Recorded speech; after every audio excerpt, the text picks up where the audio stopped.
जय हिंद, जय श्री कृष्ण। जैसा कि आप सभी ने मेरे पहले वीडियो में पढ़ा था कि किस प्रकार हमने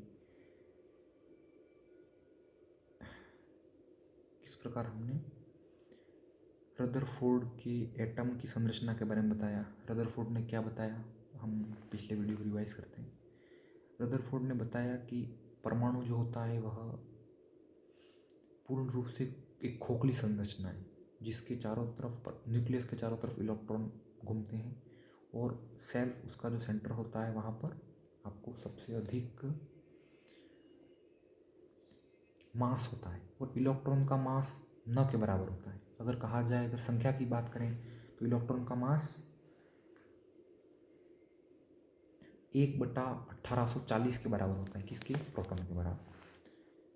सबसे भारी होता है आपका न्यूट्रॉन। अगर हम प्रोटॉन, इलेक्ट्रॉन, न्यूट्रॉन के वज़न की बात करें तो सबसे वज़नी होता है न्यूट्रॉन, और वह वज़न में कुछ ज़्यादा फेर नहीं, सिर्फ पॉइंट का फेर है। जैसे कि अगर बात करें हम इलेक्ट्रॉन के वज़न की तो ये होता है 9.1 इंटू 10⁻31।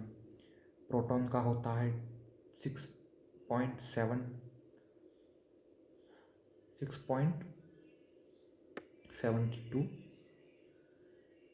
होता है आपका प्रोटॉन का, और आपके न्यूट्रॉन का होता है 6.74 समथिंग इंटू 10⁻27। तो स्लाइटली डिफरेंस होता है, कोई ज़्यादा डिफरेंस नहीं होता है।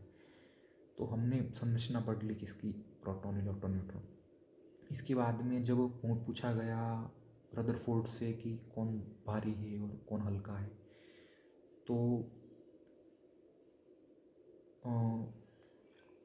ये तो मैंने आपको बताया। और रदरफोर्ड से पूछा गया कि इलेक्ट्रॉन जो कि चारों ओर चक्कर लगाते हैं, तो क्या उनकी एनर्जी नष्ट होती है या नहीं।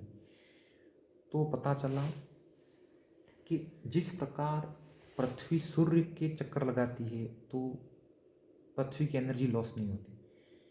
अगर एनर्जी लॉस होती है तो करोड़ों अरबों खरबों सालों से पृथ्वी सूर्य का चक्कर लगा रही है, तो वह सूर्य में गिर जानी चाहिए थी।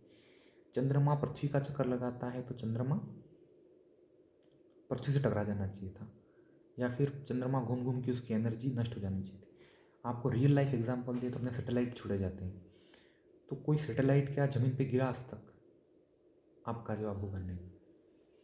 तो बोर ने समझाया कि जिस प्रकार पृथ्वी के चारों ओर, सूर्य के चारों पृथ्वी चक्कर लगाती है, पृथ्वी के चारों ओर चंद्रमा चक्कर लगाता है, तो उसने समझाया कि आप बताइए कि इलेक्ट्रॉन क्यों अपनी ऊर्जा का नाश, मतलब अपनी सारी एनर्जी को लॉस करके न्यूक्लियस में नहीं गिरता। तो उसने कहा कि जब इलेक्ट्रॉन किसके चारों तरफ चक्कर लगाता है? एटम के, तो वह न्यूक्लियस के, तो वह उसके अंदर नहीं गिरता। यहाँ पर मैं आपको दो कॉन्सेप्ट में ले जाऊँगा, एक ग्रेविटी और एक पॉजिटिव और नेगेटिव का अट्रैक्शन। आपको सबको पता है कि दुनिया का सबसे पावरफुल फोर्स न्यूक्लियर फोर्स है। जैसे कि प्रोटॉन और न्यूट्रॉन एक दूसरे से जुड़े होते हैं नाभिक में, तो दुनिया का सबसे पावरफुल फोर्स है वो। उसके बाद में पावरफुल फोर्स में आता है आपका पॉजिटिव और नेगेटिव का फोर्स, कि पॉजिटिव चार्ज नेगेटिव चार्ज को अट्रैक्ट करता है, वो वाला फोर्स। और उससे कमज़ोर फोर्सों में आता है आपका ग्रेविटेशन का फोर्स, जैसे कि पृथ्वी सूर्य को अट्रैक्ट कर रही है, सूर्य पृथ्वी को अट्रैक्ट कर रहा है। तो न्यूटन के सिद्धांत के अनुसार चाहे मास, एक मास का मतलब जैसे द्रव्यमान है, जैसे कि एक एटम ए है और एक एटम ए है, एक एटम बी है, उन दोनों के बीच में कितनी भी डिस्टेंस हो उससे कोई फ़र्क नहीं पड़ता है। लेकिन अगर वो कहीं भी हैं दुनिया में, तो एटम ए एटम बी को अट्रैक्ट करेगा, जिसको हम ग्रेविटेशन का नियम कहते हैं। और उसका फॉर्मूला आपको पता है कि उन दोनों के बीच में लगने वाला gravitation force F is equal to दोनों के मास के मल्टीपल और बीच के डिस्टेंस के स्क्वायर के बराबर होता है, इन्वर्सली प्रोपोर्शनल होता है। तो जब हम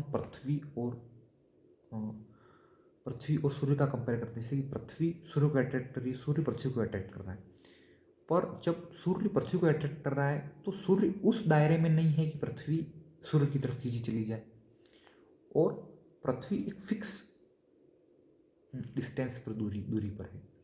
अगर हम पृथ्वी ज़्यादा पास में होती, क्योंकि पृथ्वी का मास ज़्यादा है किस ग्रह से, जैसे कि आप सूर्य से लेकर पीछे तक के ग्रहों की बात करें तो मरकरी, वीनस, अर्थ, मार्स, जुपिटर। मरकरी सूर्य के पास है तो वो तेजी से चक्कर लगाता है और उसका मास कम है पृथ्वी से। Point number 1। पृथ्वी दूर है, मास ज़्यादा है।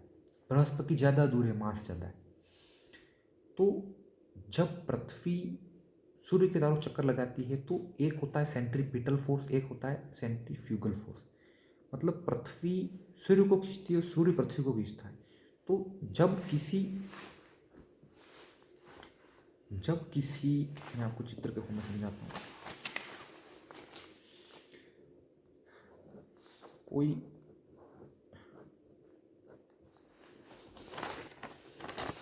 आपके सामने मैंने ए बनाया, अगर ए एक बॉडी है, उस बॉडी को 5 न्यूटन फोर्स से दोनों ओर खींचा जाए तो ए अपनी जगह पर बना रहेगा, हिलेगा नहीं। उसी प्रकार जब एक एटम होता है उसमें पॉजिटिव चार्ज होता है, और जितना पॉजिटिव चार्ज होता है उतना नेगेटिव चार्ज होता है एक न्यूट्रल एटम में।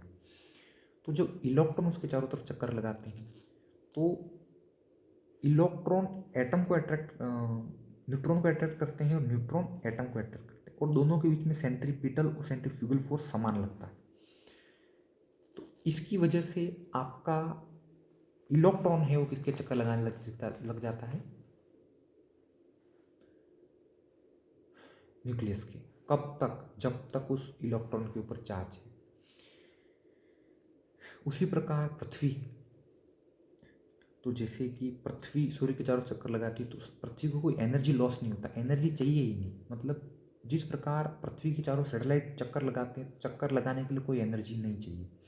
ये समझाया बोर ने कि क्यों एक एटम के चारों ओर चक्कर लगाने वाला इलेक्ट्रॉन अपनी एनर्जी लॉस, मतलब एनर्जी लेता ही नहीं, तो लॉस क्या करेगा। उसके आगे हम चलते हैं कि हमने पढ़ा, आगे पता चला कि सिर्फ इलेक्ट्रॉन, प्रोटॉन और न्यूट्रॉन का ही गेम नहीं, गेम आगे बढ़ा है। न्यूक्लियस के अंदर पॉजिट्रॉन भी होते हैं। क्या होते हैं, पॉजिट्रॉन। आप कहेंगे भैया पॉजिट्रॉन क्या होता है। जो मास इलेक्ट्रॉन का होता है उतना ही मास पॉजिट्रॉन का होता है। इलेक्ट्रॉन का कितना मास होता है, 9.1 × 10⁻31। और आपका पॉजिट्रॉन का मास कितना होता है। प्रोटॉन आपका पॉजिटिव चार्ज है, उसका मेन कारण यही है उसके पास पॉजिट्रॉन है। न्यूट्रॉन न्यूट्रल है, क्यों, उसके पास पॉजिट्रॉन नहीं है। तो 9.1 × 10⁻31 kg किसका मास है, इलेक्ट्रॉन का। वही मास है पॉजिट्रॉन का, और वह पॉजिट्रॉन किससे जुड़ा होता है, प्रोटॉन से। आज के लिए इतना ही। जय श्री राम, जय श्री कृष्ण। मैं हर्षराज सिंह चौहान, उदयपुर।